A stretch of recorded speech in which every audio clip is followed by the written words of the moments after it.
Well, if you write the contract, you read it and go over it with him, and you both accept it like a business transition. Not only are you teaching him what is expected, this is our definition and what is expected, and you're teaching him a life lesson that if he goes ahead and does, I'm going to do A, B, C, D, and you're going to do A, B, C, D, and our contract has good. But if not, we're going to null and void. It's not going to be worth anything. These conversations may include a follow-up meeting, but they are not part of an ongoing counseling relationship. To protect confidentiality, names and identifying details have been changed.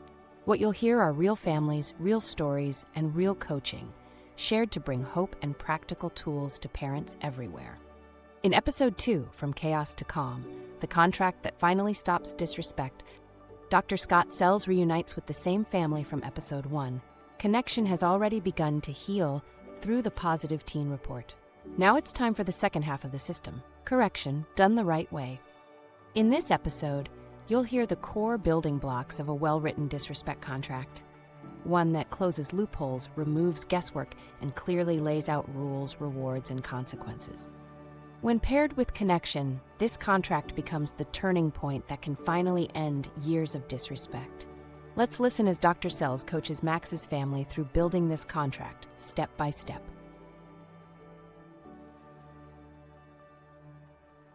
So now we're going to go into building a really good respect contract for Max.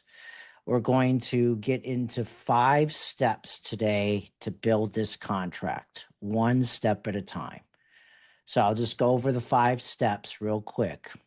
Step 1, we're going to clearly define in writing what we mean by respect. So there's no guesswork on Max's part. It's very clear and it's written down. And I'm going to show you why it's important to write it down versus just verbal. Step 2, we're going to find Max's currency. Every kid has currency like adults have currency. We want to know what Max cares about so that we can customize rewards and consequences. Rewards if he follows the rule, consequences if he doesn't follow the rule. And we want to know what he cares about. Step 3, I'm going to recommend the first 30 days a exit and wait strategy for you, mom, where you give your son a warning before he loses the privilege that you're going to give him as part of the contract. It just is a good way in the beginning to slow things down. Step 4, we're going to put the rewards and consequences together. And step 5, we're going to troubleshoot things that could go wrong before they go wrong, right? Because when you put limits on kids, they don't say, gee, I love limits. They will get worse before they get better. So we have to be ready for that fallout. And we're going to do a few dress rehearsals. So for those of you who are watching or listening, if you're inspired by this and go, wow, I want these steps, at the end of the podcast, I'm going to show you how to enroll in what I call a mini course where you can learn these tools in depth for your son or daughter. All right, so let's get started. You ready? I think this is going to be a lot of fun. Right here is where things start to change because the goal is clarity. Most parents are told, set boundaries, write a contract, but no one hands them an actual blueprint. So families keep reacting, arguing, and re-saying the same fight again and again as the teen keeps winning again and again.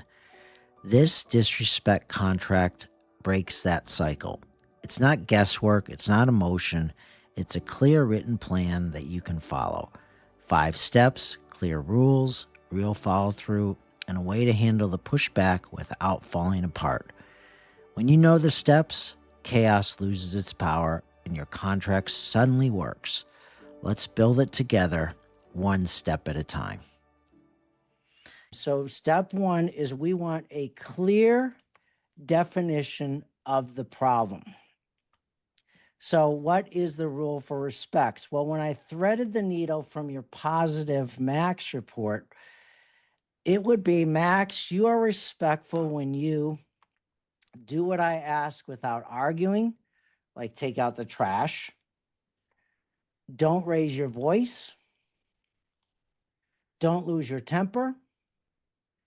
Take things to your room like your backpack when you come home from school.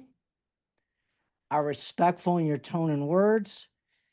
Don't cuss.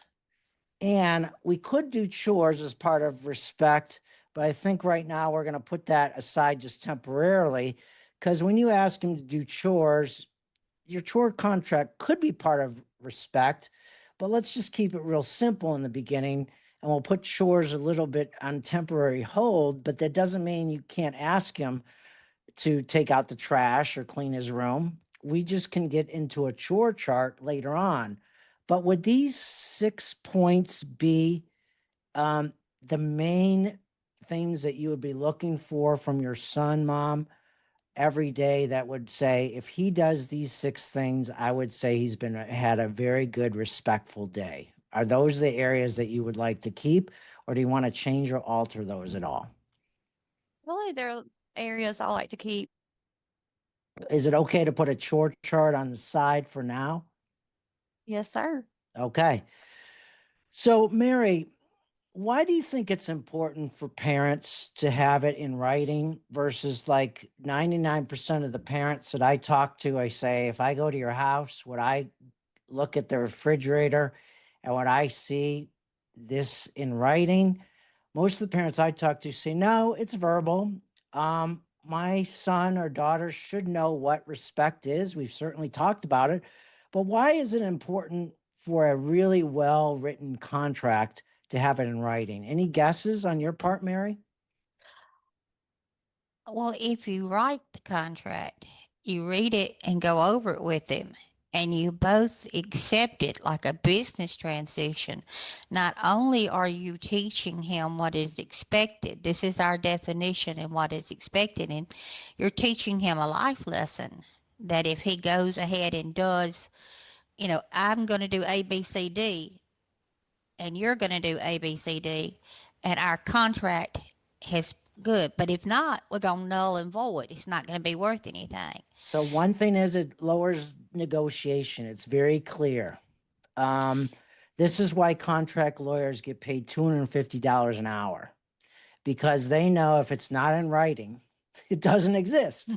And it gives the kid an opening to negotiate. Like, I don't know if you've ever had this happen to you before, Cookie, but even with my own kids, I've said the rule is clean your room, but I don't spell out what that looks like. So then I go into the room and there's clothes everywhere. And I said, you just lost your privilege. And my son goes, no, I didn't. I cleaned my room according to my definition. They said it wasn't according to my definition. And then I always say, you know what I meant. And then we get into a long argument. So having it in writing is important. Cookie, what do you think? Do you like that idea of that in the future, if I was a fly on the wall buzzing around your house, I would go and I would see it in a poster board really clear so that everybody knows what respect is? Do you think that would be important for your son? If so, why or why not? Believe that it would be important and it would be a positive thing tool to be using. Because like you said, the negotiation for, well, you said this, but you meant, Right. you won't be misinterpreted on what you said versus what you meant. Yeah. Um, Yeah. it and it's plain as day. It's written out what is expected and everything. So Right, right. And I affectionately say that kids today have what's called literal disease. That means is that if it's not literally in writing, they will literally define it to their advantage. And I remember when I first met you on the phone and I said, do you have a written respect contract? Is it on the refrigerator? You said, like many parents, nope, I don't. But we're going to try this as an experiment to see that one of the number one reasons why traditional contracts fail is right out of the gate, this is not in writing, because we have to have an anti-venom to literal disease. This is where most families get stuck. Parents think they've set a rule, but it only lives in their head. So when disrespect happens, the argument's on. That's not what you said, the teen says. That's not what you meant, the teen says. Now you're not parenting, you're negotiating. A written definition of respect changes everything. If it's not written down, kids define it to their advantage. I call it literal disease. Writing it down is the antidote. It gives you a clear place to point instead of a fight to get pulled into. We want to know what Max's currency is. Now, there's, the major currency for teenagers today could be clothes, if they get transportation to where they want to go, their smartphone, their electronics, money. And when I talked with you, Cookie, you said that if you had to list the top things that Max cares about, that motivate him, which we call currency, is that we would say it would center around money and electronics, specifically TV. I don't think he has a phone right now, but he He does does. like TV. And so would those be the two things that he would put as number one, number two? Yes, sir. Okay. So everybody listening, if you decide to go on and do the mini course, you'll see that 10 currencies and more in depth. But for this meeting, we're going to be starting with what Max cares about, but your teenager might be different. So we're going to build the contract around money and electronics. So the other question I always ask is, if the consequence is harder on the parents to enforce than the kid, it doesn't work. So when we say, if we get to the point where he's disrespectful and the contract says you can't watch TV, are you able to disable the TV? Can you take the remote control? In other words, so that you're not having to turn your back and then he's going behind your back and just watching TV at night or whatever. So do you have the ability to control that consequence if you wanted to? Like in my house, if I hide the remote, it definitely takes the TV out if I was going to use that as a parent. So do you know what I'm asking? And can you do that? Yes, sir. Okay. So everybody listening, you want to be able to know whatever currency you use, you want to know, can I use it? You just watched this family answer a critical question. What does Max actually care about? Every teen has currency: money, electronics, freedom, etc. Currency is what gives your contract the authority and power to work. But here's the rule.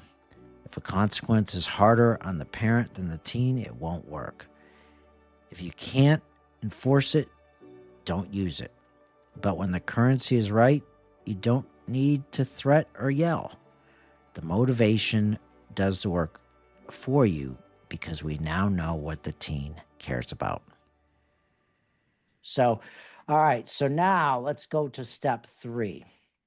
Step 3 is what you're going to do in the beginning of the first 30 days. Kids need to develop something called self-control.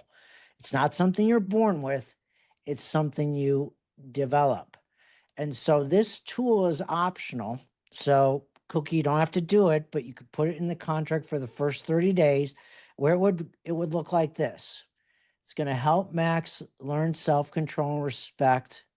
And so you would say in writing, for the first 30 days, Max, I'm going to give you a 1 warning a day rule. If you break the rule, for example, if it's your tone of voice, or I ask you to take out the trash and you say no, I'm going to say to you, and he's going to know this ahead of time, so everything's predetermined, no surprises. You're going to say something like, Max, this is your 1 warning of the day. I'm going to step away for 3 minutes so you can think this over. And if I come back and you do what I ask, take out the trash, you get your tone of voice right, there's going to be no consequence. But it's one warning a day. And I'm going to make sure that I pass this off to James too, in case he's around and I'm not around. So I'm going to tell him if you've used up your warning or not. So we're going to be in communication. So I guess the question is for you, Cookie, would you like to have something like this to know that you don't have to have a tension in your stomach, but that you have this as a go-to instead of getting pulled into power struggles? Do you like this? Do you want to keep it? What do you think? I like it. Let's pause for a moment. If you're listening to this and thinking, this sounds exactly like my teen, you're not alone. Dr. Scott Sells has created a step-by-step course for parents raising out-of-control or extreme teens, the kind of behavior that leaves families exhausted and stuck. This course goes beyond theory. It teaches practical tools, starting with connection before correction, so parents can reestablish authority and reclaim love. If you're ready for guidance that works in real life, you'll find more information in the show notes. And why do you like it? Because it reminds me that, I need to take a pause and catch myself before I direct him, and it helps me to say, okay, we're both getting a little whatever, or upset or whatever, walk away, come back, gives me that chance to do that as well. It allows Max also to develop a muscle of self-control. Hmm. Because he doesn't lose all or nothing. He gets a chance to gather himself and flex that muscle of self-control. And kids need that in the beginning. Remember, Max has gone 6 long years. So we have to have a little bit of a bridge there for both of you. What you just heard is a bridge for both parent and teen. Exit and wait slows everything down. One warning, one pause, no surprises. It gives your teen a chance to regain self-control and gives you a way to step out of power struggles before they explode. This isn't letting disrespect slide. It's teaching self-control before consequences land. For families coming out of years of conflict, this pause can change everything. Okay, let's review. Step 1, we have a clear rule. Step 2, we know what the currency is for Max.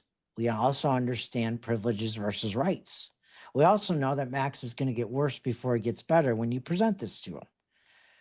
Step 3, we're going to have in the contract built in, and Max is going to know he gets 1 warning a day or tacky. Okay? And now let's finish this off. So here's where it gets really, really good. Keep it simple. So Max's currency is money and electronics. His daily reward is, and this is all going to be put in one document, taped to his bathroom mirror when he brushes his teeth so he can see it. You follow respect rule the entire day or only one accident warning. You've earned the privilege. Notice my language. You've earned the privilege of watching TV the next day. And to make it fun, Cookie, you might have a little coupon book so that you physically hand them the coupon. Some people use poker chips, but it just makes it more fun. And you can also use the idea of a bonus reward. So you could have one of those old-fashioned calendars that we used to have we still have today, that have pets on them or whatever, and you could actually mark the calendar. So you could say to them, 7 straight days, you could get $10. I just put that in. It might be $5 or whatever. But the key is that you have a time at 9 o'clock, whatever time you want. If James is with you, he goes with you. If you're by yourself, you might even put grandma on speakerphone, and you would go to Max and say, fist bump, high five. You want a whole day of respect, no disrespect. I'm proud of you. And here's your coupon for the privilege of TV tomorrow. And to make it further juicy for you, Max, I'm marking the calendar with you. And if you go 6 more days, you get $10, or it could be $5. And you go to the bank and get those crisp $1 bills. And when day 7 is, you hand them an envelope. You know, when you go day 7, you say, here's your bonus envelope. So it's not just about the reward, it's about the choreography, the production number. So let's go to the expert mom. So what do you think? You're the final veto power. Cookie, do you want to go with it? And if so, why or why not? I like to go with it because, like I said, it's gonna hold me more accountable. Instead of giving him an allowance of, say, $40 a month, or that's $10 a week. Um, it makes him more accountable for what he is getting the allowance for. What you just heard is about making success visible for both you and your teen. Rewards work when they're clear, earned, and written down ahead of time. But it's not just what you give, it's how you give it. The fist bump, the calendar bonus mark, the moment of pride. This production number turns respect into something the teen can feel and look forward to every single day. It's not about paying for good behavior. It's about building a new dance where effort gets noticed and you celebrate every single day with your teen. The consequence is, if you break the rule where you go to 2 warnings, you lose TV all the next day, plus the moment it happens, plus the next 24 hours. So you got to be clear to Max. You're like, okay, you earned your coupon yesterday, but that doesn't mean it's not subject to real life. So Max, if you get home from school and you go to the TV, but you sass me, you don't do what I ask, you still in real life can lose the TV at that moment plus 24 hours. And you may have to exit and wait when he goes, I'm not doing that. And you got to get out of there, because if you just stay in there, it's going to be a fire. And don't win the battle, but lose the war. So the consequence is always the opposite of the reward, the mere opposite. So the reward is TV you earn. The consequence is the opposite. You lose it. You either use it or lose it. So looking at this carefully, is that making sense? Because you're going to have to sit down around the kitchen table, hopefully with Mary with you, slide this across the table and go over it one point at a time. And you're going to have to explain that the ball is now in your court. He's going to like, what do you mean? Everything's in writing. Everything's predetermined. Now it's on your shoulders. You can choose to follow the rule and earn the privilege, plus the bonus. Or you can choose to not follow the rule. And you even get a warning and get the consequence. This is a good frame for the kid. Because in some ways, this is money. Metaphorically, I mean, because they never thought of it that way before. Now, instead of nagging you, lecturing you, riding you, it's just matter of fact. It's now the problem's on your shoulders to solve. What a refreshing reversal. So, do you like the consequence as the mere opposite of the reward? And do you have any questions about that, or is it clear as crystal clear? To me, it's clear. Now comes the other side of the contract.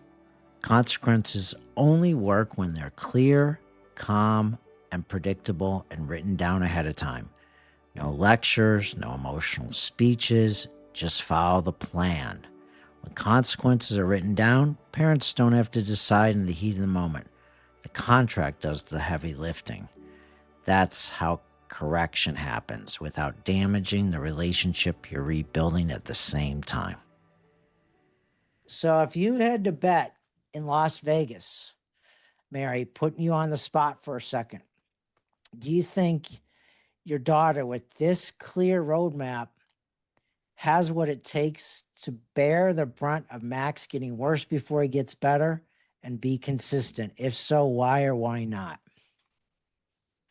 I think that Cookie would Yeah. come much more likely of doing this than a lot of people I know, including myself.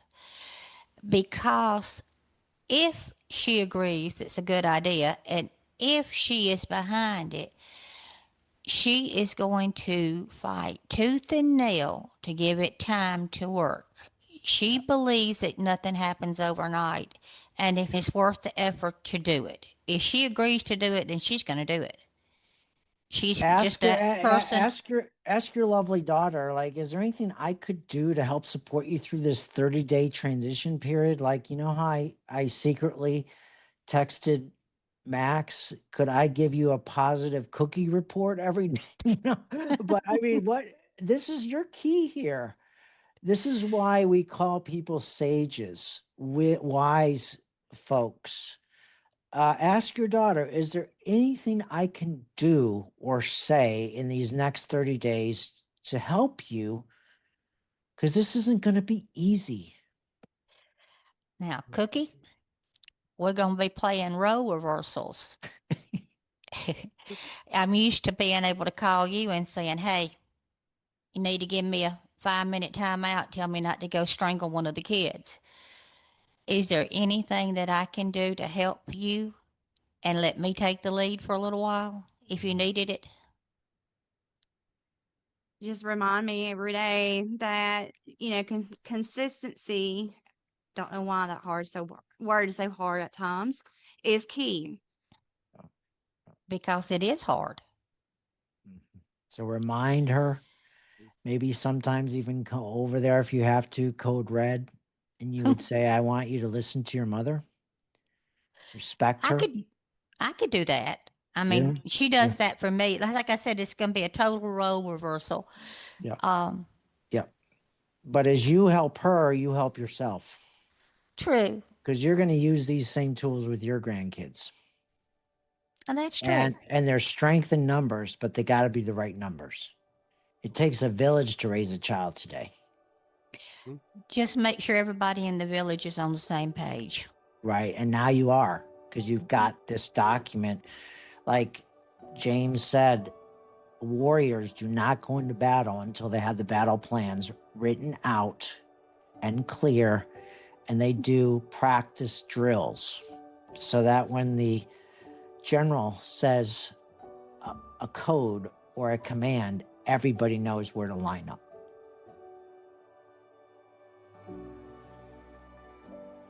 If today's episode resonated with you and you're ready to move from hope to structure, I'd love to invite you to go deeper.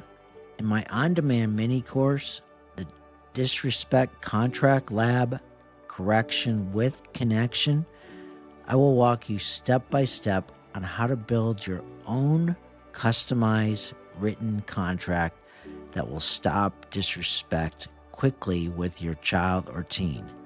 You'll learn how to create a disrespect contract, close all the loopholes, reduce power struggles, and correct the behavior without damaging the relationship. You'll also get a workbook, a training video, and real examples that you can use right away. To join, simply go to extremeteen.com/disrespect. That's extremeteen.com/disrespect. So until next time, I'm Dr. Scott Sells, and this is Parenting Your Extreme Teen. One family, one breakthrough, one episode at a time.